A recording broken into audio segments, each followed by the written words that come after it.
요즘 뉴스를 보면 이런 얘기 자주 들리죠. 30년 일했는데 퇴직 후엔 월세 내기도 벅차다. 서울에 사는 58세 김정수 씨는 얼마 전 퇴직금을 모두 정리했지만 몇 달도 안 돼 통장 잔고가 반토막이 났다고 합니다. 물가가 오르고 달러 환율은 치솟고 병원비는 매달 늘어나는데 연금은 여전히 제자리. 여러분은 어떠신가요? 혹시 요즘 내가 이 돈으로 노후를 버틸 수 있을까 하는 불안감 느끼고 계시진 않나요? 통계청 자료에 따르면 우리나라 50대, 60대 중 절반 이상이 은퇴 후 생활비가 부족하다고 답했습니다. 그런데 더 놀라운 건 이미 퇴직한 분들조차 매달 부족한 돈을 메우기 위해 예금을 깨거나 빚을 내고 있다는 사실입니다. 열심히 일했는데 이제 와서 불안에 떠는 현실. 참 억울하지 않나요? 하지만 방법이 있습니다. 지금이라도 자산의 흐름을 원화가 아닌 달러로 바꾸면 평생 월급처럼 들어오는 현금 흐름을 만들 수 있다고 말하는 전문가들이 있습니다. 이미 수많은 은퇴자들이 서울 도봉구의 오래된 아파트 단지, 햇살이 약하게 들어오는 3층 현관 앞에는 낡은 운동화 한 켤레가 조용히 놓여 있었다. 먼지 묻은 고무 밑창, 닳아버린 끈 끝자락, 한때 매일같이 출근길 지하철을 향해 뛰던 박진태 씨의 발자국이 고스란히 남아 있었다. 그는 올해 초 중소기업 영업부 부장으로 정년퇴직을 했다. 평생을 거래처를 돌며 비오는 날에도 샘플 가방을 들고 다니던 성실한 회사원이었다. 동료들은 그를 묵직한 사람이라 불렀고 거래처 사장들도 박 부장 오면 믿음이 간다고 했다. 그가 받은 퇴직금은 1억 2천만 원. 적지 않은 돈이었지만 그에게 그것은 평생을 바친 대가라기보단 이제부터는 내가 알아서 살아라는 세상의 인사처럼 느껴졌다. 퇴직 첫날 아침, 박진태 씨는 오랜만에 늦잠을 자고 낡은 운동화를 신고 근처 공원을 걸었다. 이제는 나도 좀 쉬어야지. 햇살을 받으며 그렇게 중얼거렸지만 그의 머릿속은 잠시도 편하지 않았다. 물가는 매달 오르고 연금은 겨우 80만 원 남짓. 아내 이정화 씨와 단둘이 살아도 매달 들어가는 고정비만 200만 원이었다. 이대로 있으면 5년도 못 버티겠네. 퇴직금 통장을 들여다보며 그가 중얼거렸다. 그날 저녁 아내가 말했다. 여보, 요즘 뉴스에 나오던데 다들 부동산 투자한다잖아요. 퇴직금으로 오피스텔 하나 사서 월세 받으면 되지 않아? 그 말은 그에게 이상할 만큼 희망적으로 들렸다. 직장 동료 중 한 명도 수익형 오피스텔로 노후 준비한다며? 최근 분양받은 이야기를 했었다. 그래, 그래야지. 돈이 일하게 만들어야지. 그는 그날 밤 30년 동안 모은 퇴직금을 세어보며 처음으로 투자라는 단어를 진지하게 떠올렸다. 그 후로 박진태 씨는 부동산 설명회를 찾아다녔다. 양복 차림의 젊은 강사들이 열정적으로 말했다. 이 건물은 역세권이고 월 100만 원 이상 안정적인 임대 수익이 가능합니다. 요즘 달러, 주식은 위험합니다. 하지만 부동산은 실물 자산이에요. 사라지지 않습니다. 그 말이 귀에 박혔다. 그는 위험하지 않다는 문장에 마음을 빼앗겼다. 결국 도심 외곽의 신축 오피스텔 분양 계약서에 퇴직금 대부분인 1억 원을 써넣었다. 분양업체 직원은 지금 안 하면 후회하실 거예요. 이미 자녀 세대 거의 없어요 라며 서류를 재촉했다. 며칠 뒤 박진태 씨의 집 거실 테이블 위에는 분양 계약서와 낡은 운동화 한 켤레가 나란히 놓여 있었다. 그는 그 신발을 바라보며 스스로에게 말했다. 그래, 이제 내 돈이 나를 위해 뛰는 거야. 처음 몇 달은 모든 게 순조로웠다. 분양사에서 보낸 안내문에는 입주율 90% 달성, 임대 수익 안정화 완료 라는 문장이 커다랗게 적혀 있었다. 그는 매달 90만 원의 월세가 들어올 거라 믿었다. 하지만 현실은 달랐다. 첫 월세가 들어오지 않았다. 분양사에 전화하자 현재 입주 지연이 있습니다라는 대답이 돌아왔다. 2달, 3달이 지나도 사정은 같았다. 건물 입주는 지연되고 대출이자는 계속 빠져나갔다. 처음 1억 중 일부를 대출로 충당했던 그에게 매달 40만 원의 이자는 큰 짐이었다. 여보, 이거 괜찮은 거 맞아요? 아내의 목소리는 점점 불안해졌다. 그는 애써 웃으며 말했다. 괜찮아. 부동산은 결국 오르잖아. 기다리면 돼. 하지만 3달 뒤 분양회사가 잠적했다.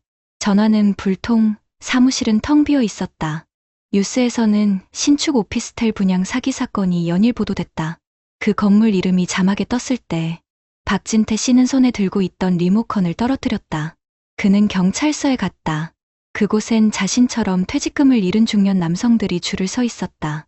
서류를 접수하던 젊은 경찰관이 무표정하게 말했다. 피해자분들 많습니다. 결과 나오려면 오래 걸려요. 그의 손엔 오피스텔 분양 계약서만 남았다. 도장 찍을 때 썼던 펜 자국이 손끝에 선명했다. 그날 밤, 그는 거실 불을 끄고 낡은 운동화를 벗어 현관 구석에 밀어 넣었다. 이제 어디로 가야 하지? 아내는 결국 울음을 터뜨렸다. 당신, 왜 그렇게 쉽게 믿었어요? 그 돈이면 우리 노후가 조금은 편했을 텐데. 그는 아무 말도 하지 못했다. 아들 민호는 결혼을 미루었고 딸 혜지는 부모의 다툼을 피해 집을 나갔다. 식탁 위엔 식지 않은 밥그릇이, 그 아래엔 다시 묵은 먼지를 뒤집어 쓴 운동화 한 켤레가 있었다. 박진태 씨는 거울 앞에 섰다. 30년 동안 부장으로 불리던 사람이 이제는 스스로를 투자 실패자라고 불러야 했다. 내가 뭐가 부족했을까? 그는 중얼거렸다. 아니, 사실 알고 있었다. 그가 몰랐던 건 돈이 아니라 세상의 변화였다. 세상은 이미 부동산이 아니라 달러와 금융의 시대가 되어 있었던 것이다. 그는 그제야 깨달았다. 나는 아직 옛날 세상에 살고 있었구나. 그날 밤, 그는 스마트폰을 켜고 다시 달러 ETF, 연금 투자, 복리 자산 같은 단어를 검색했다. 유튜브 화면에 떠오른 영상 제목이 그의 눈을 멈추게 했다. 1억으로 평생 월급 받는 법, 달러 자산으로 노후 걱정 끝. 그의 손끝이 화면 위에서 잠시 떨렸다. 그리고 영상 재생 버튼을 누르는 순간 그의 낡은 운동화가 현관 앞에서 천천히 빛을 받았다. 마치 다시 한번 걸을 길이 생긴 것처럼. 그날 이후 박진태 씨의 하루는 달라졌다. 새벽 5시 알람보다 먼저 눈을 뜨고 책상 앞에 앉았다. 유튜브, 경제 기사, 투자 강연. 그는 평생 한 번도 관심 없던 금융이라는 세계를 다시 배우기 시작했다. 메모지에는 낯선 단어들이 빼곡했다. 복리, 환율, S&P 500, 달러 ETF. 손글씨는 삐뚤었지만 그의 눈빛만큼은 다시 살아있었다. 처음엔 아내가 고개를 저었다. 여보, 또 그런 거 빠지는 거 아니죠? 그는 조용히 미소를 지으며 말했다. 이번엔 다르다. 이번엔 공부부터 하려고.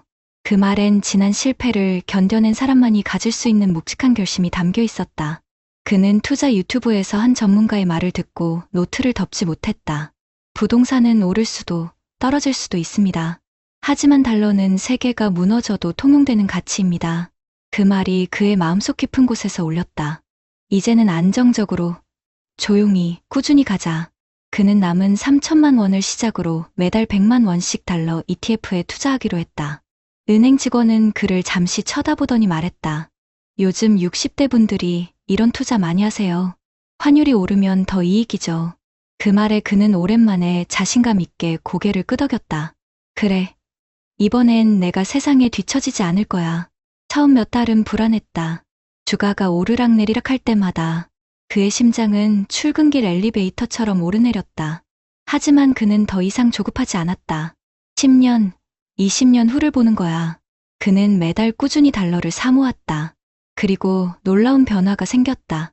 예전에는 뉴스에서 환율 상승, 미국 증시 급등이라는 말이 들려오면 그저 딴 세상 이야기로만 들렸지만 이제는 그 뉴스 한 줄이 자신의 인생과 직접 연결되어 있었다. 세계 경제의 흐름이 그의 노후를 움직이는 엔진이 된 것이다. 6개월쯤 지났을 무렵 그의 계좌에 달러 분배금 270달러가 들어왔다.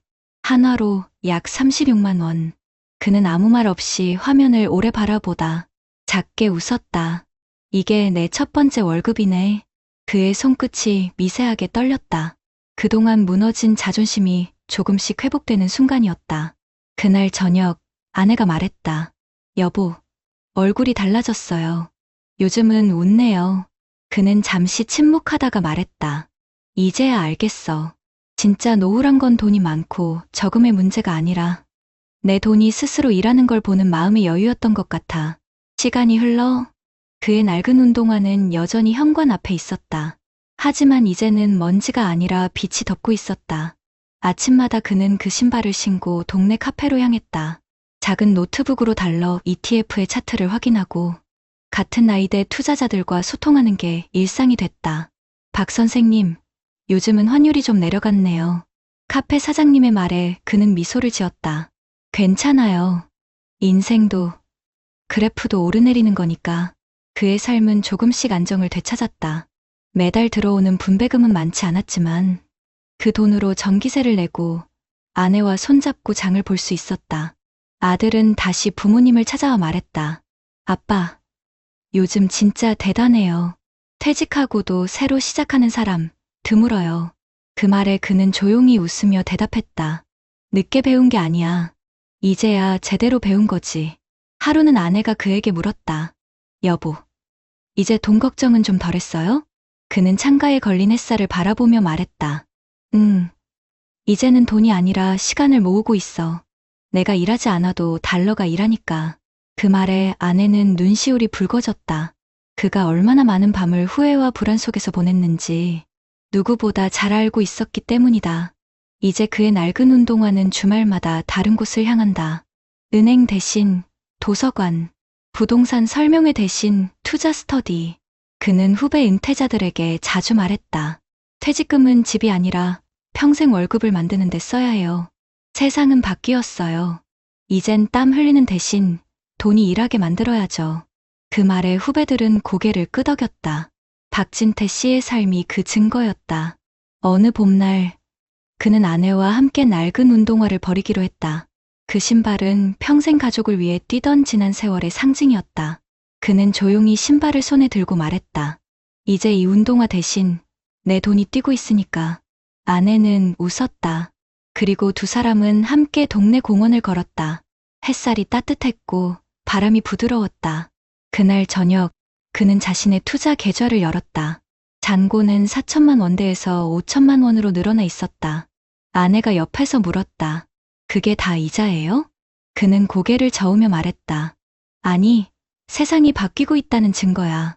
그는 창문을 열고 저 멀리 하늘을 바라보았다. 그의 얼굴엔 더 이상 두려움이 없었다. 이제는 하루하루가 노후가 아닌 새로운 시작이었다. 그리고 영상 자막처럼 마음속에 떠올랐다. 달러는 단지 돈이 아닙니다.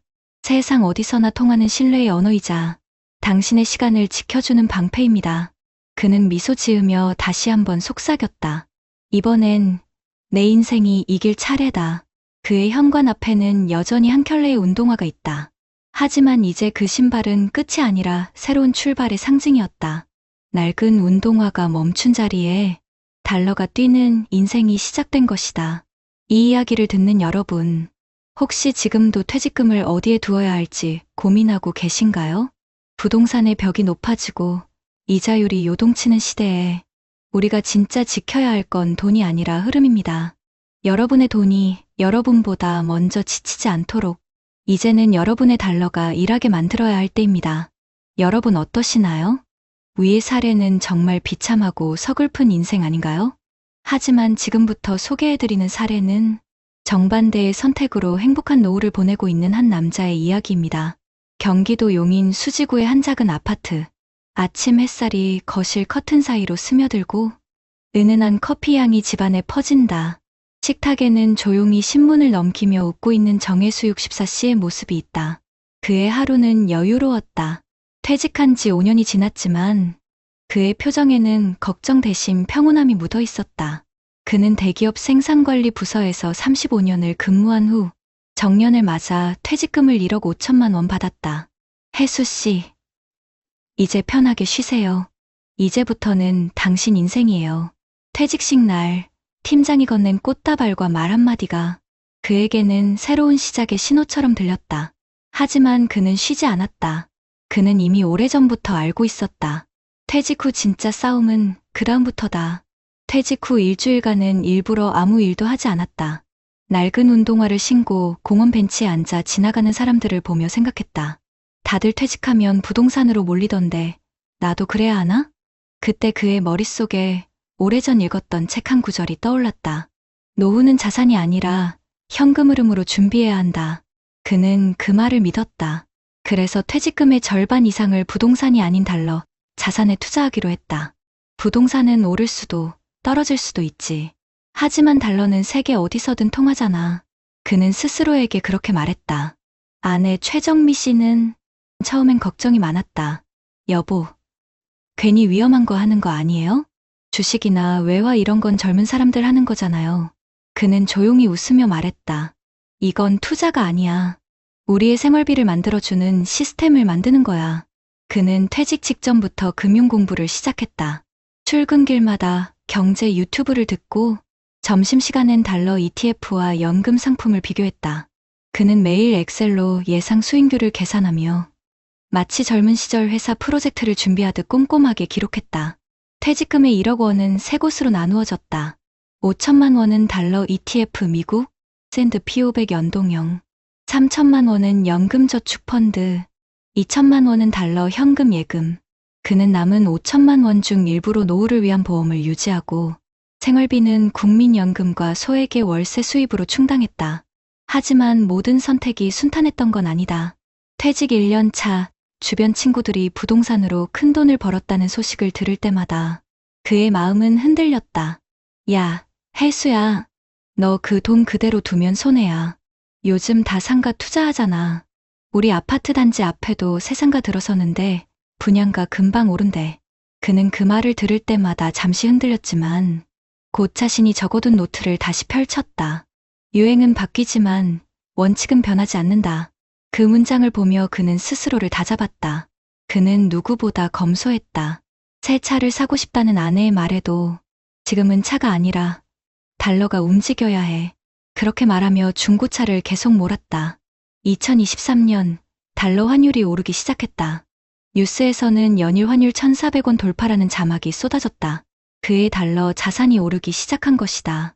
처음 5천만 원으로 시작한 투자금은 1년 만에 5,800만 원이 되었고 분배금까지 포함하면 연 7% 이상의 수익을 냈다.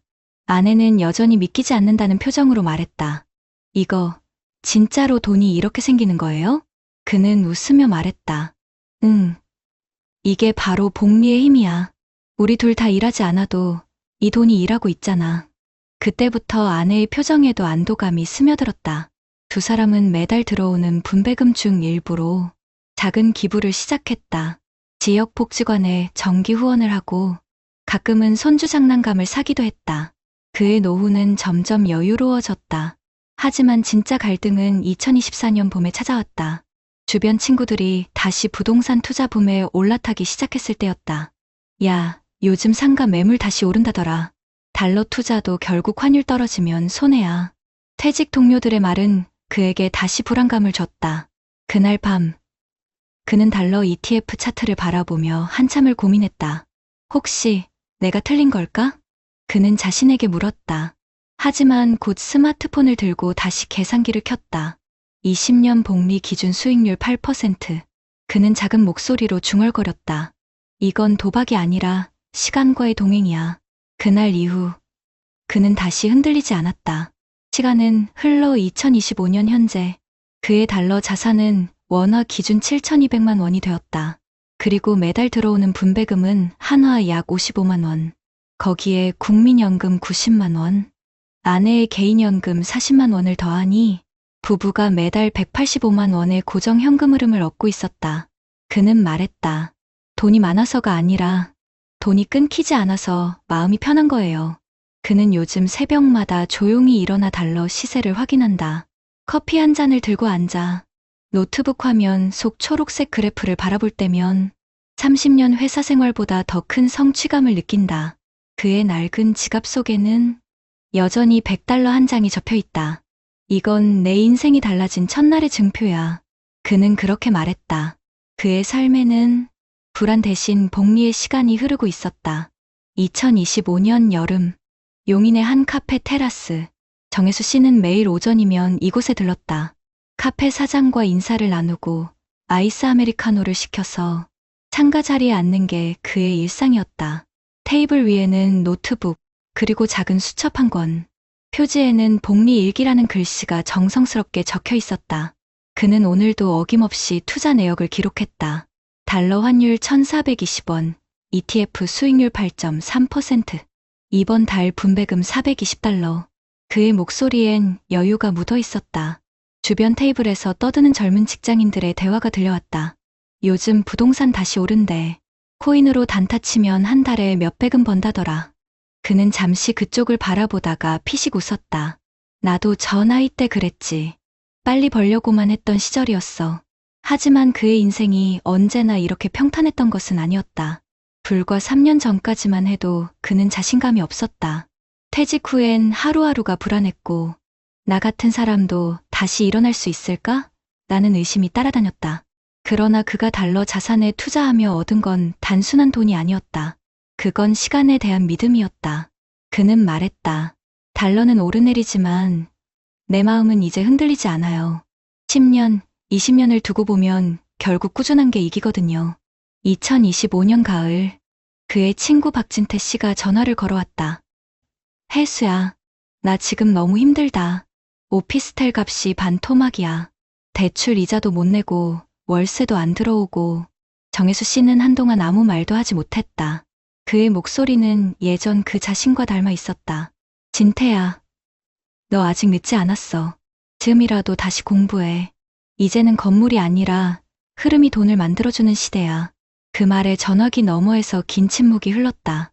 그리고 작게 한마디가 들려왔다. 너는 참 다르다. 나도 그렇게 할걸? 전화를 끊은 뒤 정혜수 씨는 잠시 하늘을 바라봤다. 그는 그제야 깨달았다. 자신이 노후를 준비한 이유가 단지 돈 때문이 아니었다.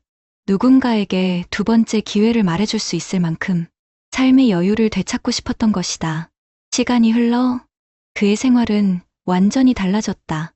매달 들어오는 달러 분배금 400달러, 국민연금 90만 원, 아내의 연금 40만 원. 이 모든 금액이 합쳐져 매달 약 190만 원의 평생 월급이 되어 있었다. 그 돈으로 부부는 매주 한 번은 근처 도서관에서 책을 읽고 한 달에 한 번은 국내 여행을 다녔다. 며칠 전에는 남해 바다를 다녀왔다. 예전 같으면 상상도 못했지. 퇴직 후 바다를 보며 웃을 날이 올 줄은. 그는 그 말을 하며 사진 속 자신을 보았다. 햇살에 그을린 얼굴에는 오랜 세월의 굴곡 대신 평화로운 미소가 있었다. 그는 달러 자산이 돈이 아니라 시간을 벌어준다고 믿었다. 나는 이걸로 부자가 되려고 한 게 아니야. 그저 걱정 없는 하루를 살고 싶었을 뿐이야. 그의 하루는 단조롭지만 규칙적이었다.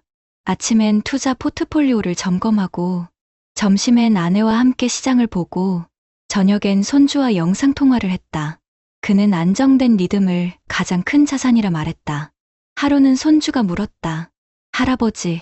할아버지는 이제 일 안 해요? 그는 웃으며 손주 머리를 쓰다듬었다. 할아버지는 지금도 일하고 있단다.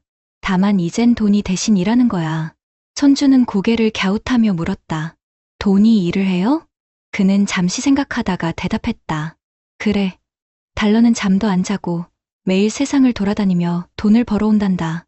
손주는 신기하다는 듯 웃었고 그는 그 웃음 속에서 미래 세대의 희망을 보았다. 2026년이 되면 그는 65세가 된다. 그는 이제 국민연금과 투자 수익만으로도 충분히 생활할 수 있다.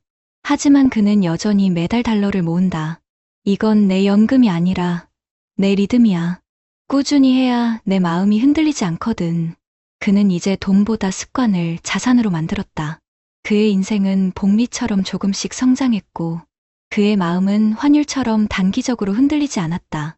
2025년 겨울, 그는 다시 낡은 운동화를 꺼냈다. 오래전 회사 출근길마다 신던 그 신발, 먼지가 쌓여있던 운동화를 깨끗이 닦아 현관에 두었다. 이젠 이 신발로 출근하지 않아도 돼. 대신 내 돈이 매일 출근하니까. 그는 그렇게 말하며 잔잔히 웃었다. 그의 하루는 조용했지만 그 조용함 속에는 평생의 노력이 만들어낸 자유의 소리가 있었다. 봄이 오면 그는 아내와 함께 제주도로 떠날 예정이다. 여행 경비는 모두 분배금으로 충당된다. 비행기를 타는 날, 그는 다시 한번 아내에게 말했다. 당신 덕분에 여기까지 왔어요. 그때 내가 부동산 따라가지 않고 버틸 수 있었던 건 당신이 믿어줬기 때문이야. 아내는 미소 지으며 그의 손을 꼭 잡았다. 이제 진짜로 걱정 없는 노후네요. 정혜수 씨는 요즘 후배들에게 자주 이렇게 말한다. 은퇴 후에 제일 무서운 건 돈이 없는 것이 아니라 돈이 멈추는 것이에요. 여러분, 퇴직금은 묵혀두면 썩습니다. 흐름을 만들어야 합니다. 그의 목소리는 단호했지만 따뜻했다. 그의 이야기를 들은 사람들은 고개를 끄덕였다. 그는 이제 누군가에게 조언을 주는 사람이 되었고, 그 조언은 경험에서 나온 믿음이었다. 그의 삶은 거창하지 않았다.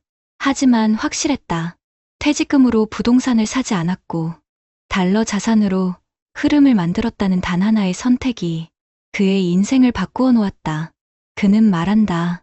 사람들은 부자 되는 법을 찾지만 나는 가난해지지 않는 법을 먼저 배웠어요. 그게 바로 달러 자산의 힘이죠. 여러분, 혹시 지금도 퇴직금으로 뭘 해야 하나 고민하고 계신가요? 누군가는 건물을 남기려다 인생이 무너졌고, 누군가는 달러로 평생 월급을 만들어 웃고 있습니다. 노후는 운이 아니라 선택의 결과입니다. 당신의 선택이 당신의 노년을 결정합니다. 오늘도 정혜수 씨의 현관 앞에는 다른 운동화 대신 빛나는 새 운동화 한 켤레가 놓여 있다. 그 신발은 더 이상 출근을 위한 것이 아니라 걱정 없이 걸을 수 있는 자유의 상징이었다. 여러분, 지금 대한민국 중년 세대가 마주하고 있는 현실을 보면 참으로 묵직합니다. 최근 국내 조사에 따르면 65세 이상 고령자 가구의 순자산은 평균 약 4억 5천만 원 수준이지만 저축액이 1천만 원 미만인 가구가 40%를 넘는 것으로 나타났습니다. 또 2024년에 발표된 노후준비지수에서는 재무 영역, 즉 연금과 자산 준비 점수가 67점 수준으로 2019년보다 다소 개선되었지만 여전히 불안한 수준이라고 합니다. 다시 말해 많은 퇴직 예정자들이 돈이 있냐 없냐의 문제가 아니라 내 자산이 멈추면 어떻게 될까라는 근본적인 불안을 안고 산다는 뜻입니다. 이런 국내의 흐름 속에서 해외 자료들도 눈여겨볼 필요가 있습니다. 미국의 대표 지수인 S&P 500은 지난 수십 년 동안 평균 연안산 수익률이 약 8에서 10% 수준으로 분석되어 있습니다. 또 선진국 여러 나라를 대상으로 100년이 넘는 기간 동안 자본 수익률을 비교한 해외 연구에서도 주식이 주택이나 채권보다 장기적으로 더 높은 수익률을 보여왔다는 결과가 나왔습니다. 이처럼 해외 데이터는 장기 투자에서 복리의 힘과 시간이 만들어내는 차이가 얼마나 큰지를 잘 보여줍니다. 그렇다면 우리가 기억해야 할 것은 무엇일까요? 그것은 자산의 크기보다 자산이 실제로 흐르고 있느냐, 즉 꾸준히 수익을 만들어내는 구조를 갖추고 있느냐 하는 점입니다. 실제로 국내 은퇴 가구 조사에 따르면 평균 순자산이 4억 원대 중반이라 해도 중간값은 2억 원이 채 되지 않으며 연간 소득도 2천만 원 안팎에 머물고 있습니다. 이는 일부는 여유로운 노후를 보내지만 대다수는 자산은 있지만 현금 흐름이 부족한 상태로 살아간다는 뜻이기도 합니다. 결국 노후 준비에서 중요한 것은 언제까지 일할 수 있을까가 아니라 언제 일을 그만둬도 돈이 일하도록 만들어 놓았는가입니다. 국내외 통계가 말해주는 메시지는 분명합니다. 단순히 자산을 쌓는 것으로는 충분하지 않습니다. 자산이 꾸준히 움직이며 안정적인 수익을 만들어낼 때 비로소 노후의 마음이 편안해집니다. 여러분도 지금 이 순간 내 돈이 잠자고 있는지 아니면 일하고 있는지를 한번 돌아볼 때입니다. 자, 이제 본격적으로 해결책을 살펴보겠습니다. 우리나라에서 이미 시행 중인 제도부터 해외 사례까지 하나씩 짚어보면서 여러분의 노후 준비에 실제로 도움이 될 수 있는 길을 함께 확인해 보실까요? 먼저 대한민국에서는 국민연금공단을 중심으로 한 연금제도가 운영되고 있으며 기본 노후소득을 보장하기 위한 기둥입니다. 또한 이 연금 체계를 안정화하기 위한 개혁안들이 지속적으로 논의되고 있는데 예를 들어 수급자와 가입자 간 형평성을 높이고 기금 고갈 위험을 낮추려는 구조적인 개편이 추진되고 있습니다. 이러한 제도적 틀을 바탕으로 지방자치단체에서도 실질적인 노후 준비를 지원하는 프로그램이 함께 운영되고 있습니다.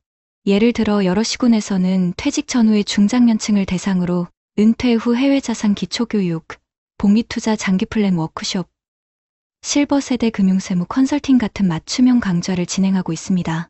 이러한 프로그램을 통해 지금부터라도 준비하면 늦지 않다는 메시지를 전달하며 행동을 유도하고 있는데요. 실제로 이러한 지역 지원을 받은 사람들이 자산 배분을 달러나 해외 지수 투자로 전환하거나 복리 구조형 포트폴리오를 세우는 사례가 점점 늘어나고 있습니다. 해외에서는 호주의 슈퍼애뉴에이션, 즉 연금 제도가 대표적인 성공 사례로 꼽힙니다. 호주에서는 고용주가 근로자 급여의 일정 비율을 의무적으로 연금 계좌에 납입하도록 제도화했고, 이를 통해 퇴직 이후의 자산 형성이 장기간에 걸쳐 자연스럽게 이뤄지도록 만들었습니다. 이처럼 제도적인 강제성과 장기적 투자 구조를 결합한 시스템은 우리 사회에도 큰 시사점을 줍니다.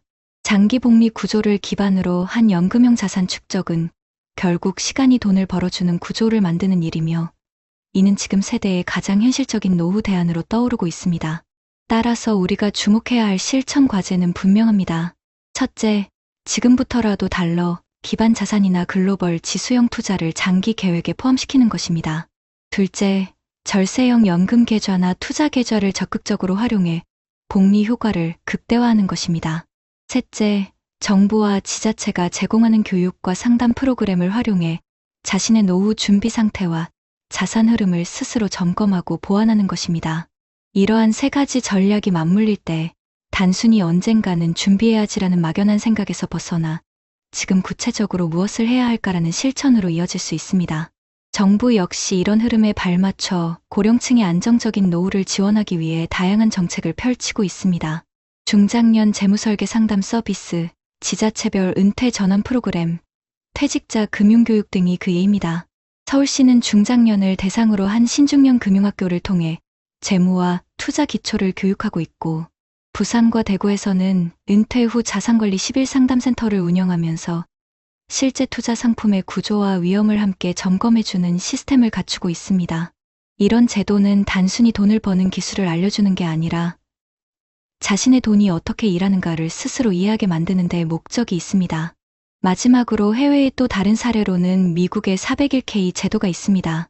근로자가 스스로 소득 일부를 장기 투자 계좌로 적립하면 세제 혜택을 주고 기업이 추가로 매칭 납입을 하는 방식입니다. 이렇게 장기적인 복리 구조를 제도화함으로써 근로자 개인이 노후를 자발적으로 준비할 수 있는 환경을 마련했습니다. 유럽에서도 고령화에 대응하기 위해 장기 저축형 연금 제도를 강화하고 있으며, 일본 역시 아이디커라는 개인형 연금 제도를 통해 직장인들이 세제 혜택을 받으며 장기 투자할 수 있도록 돕고 있습니다. 이처럼 전 세계의 흐름은 단순한 저축이 아니라 투자를 통한 복리 구조의 구축으로 바뀌고 있습니다. 결국 노후를 대비한다는 건 불안에 대비하는 게 아니라 시간이 일하는 시스템을 만드는 일입니다. 자산을 가만히 두는 것이 아니라 자산이 꾸준히 움직이며 현금 흐름을 만들어내는 구조를 만들어야 합니다. 지금부터라도 한 걸음만 먼저 내딛는다면 10년 후 여러분의 노후는 완전히 달라질 수 있습니다. 퇴직금이나 여윳돈을 그냥 두기보다 그 돈이 흐를 수 있는 통로를 만드는 것, 그게 바로 오늘 우리가 해야 할 일입니다.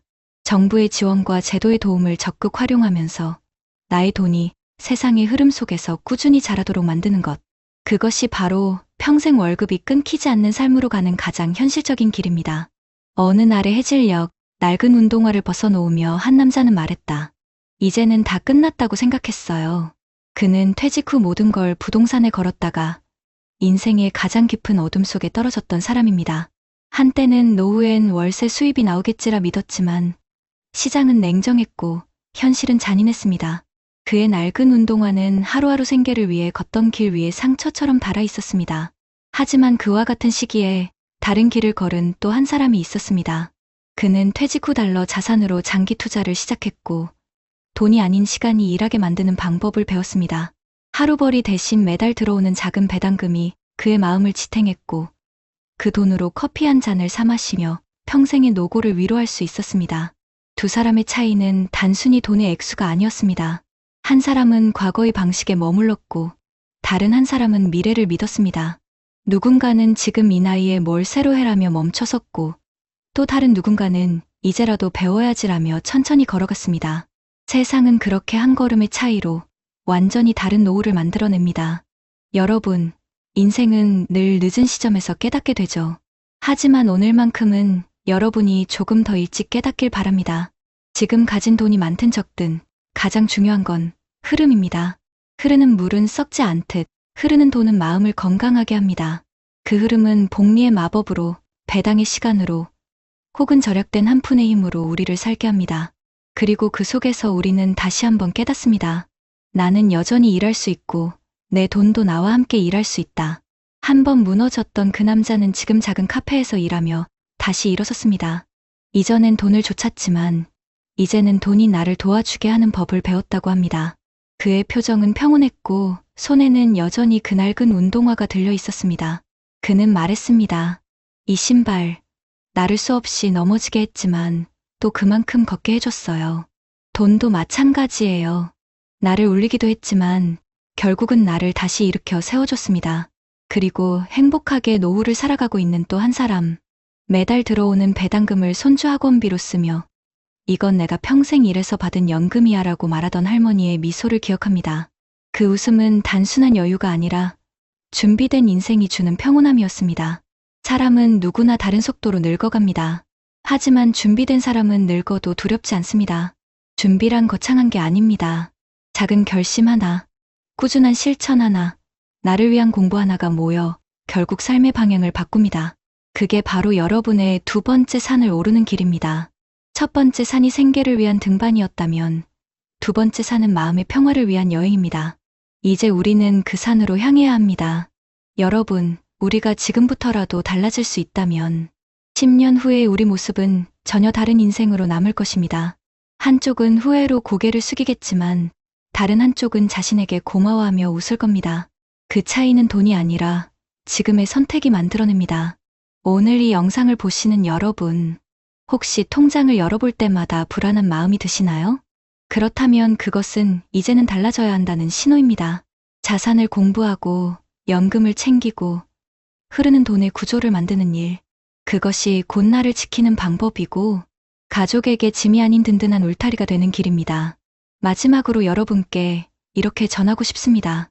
돈은 떠나가도 준비된 사람은 절대 무너지지 않습니다. 지금 시작하세요. 늦었다는 생각이 드는 순간이 바로 가장 빠른 출발점입니다. 그리고 그 길의 끝엔 잔잔한 미소로 하루를 맞이하는 여러분이 있을 것입니다. 낡은 운동화를 신은 채 힘겹게 걷던 어제의 당신이 이제는 편안한 구두를 신고 여유롭게 산책하는 내일의 당신으로 바뀌길 진심으로 바랍니다. 그것이 이 영상을 만든 이유이며 우리 모두가 함께 꿈꾸는 따뜻한 노후의 얼굴입니다. 삶이 버겁고 길이 멀어 보여도 오늘부터 단 한 걸음이라도 내 돈이, 내 마음이 나를 위해 일하게 만들어 봅시다. 그 한 걸음이 여러분의 평생 월급이 될 테니까요.